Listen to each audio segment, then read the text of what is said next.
This is a short video about varnishes, and I'll actually be varnishing this small painting that was done a couple of weeks ago on alu panel.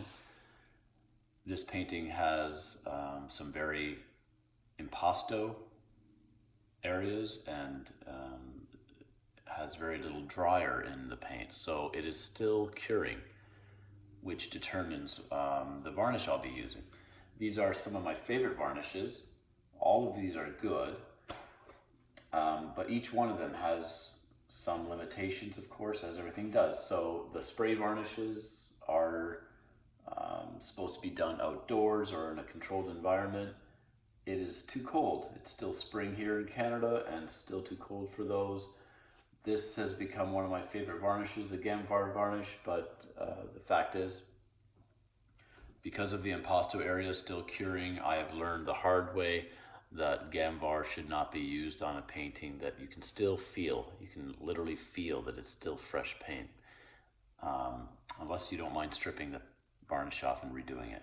So we will be going with the Winsor Newton Retouch varnish, which is a synthetic resin.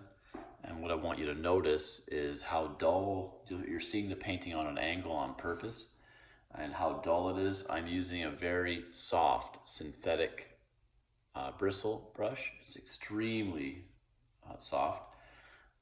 Put my some varnish in this little clean cup. This painting has been brushed off thoroughly to make sure there is no dust on it. And look what happens when you put, look at that dramatic change that happens when you put on varnish on a dark painting. And this is one of the reasons, it's not the only reason, but it's one of the reasons why you always should varnish a painting. And make sure that your varnish is compatible with your painting. This varnish is specified for oil paintings. It would be a disaster if you were to varnish with the wrong type of varnish. Just ensure that they're, compatible.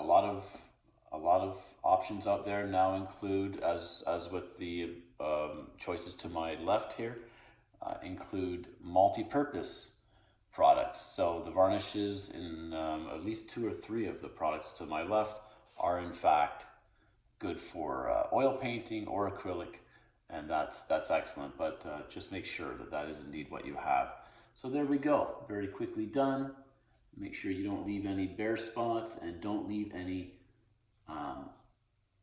spots where you can see the beginning or ending of your stroke. It should be very seamless and very consistent. And that's it.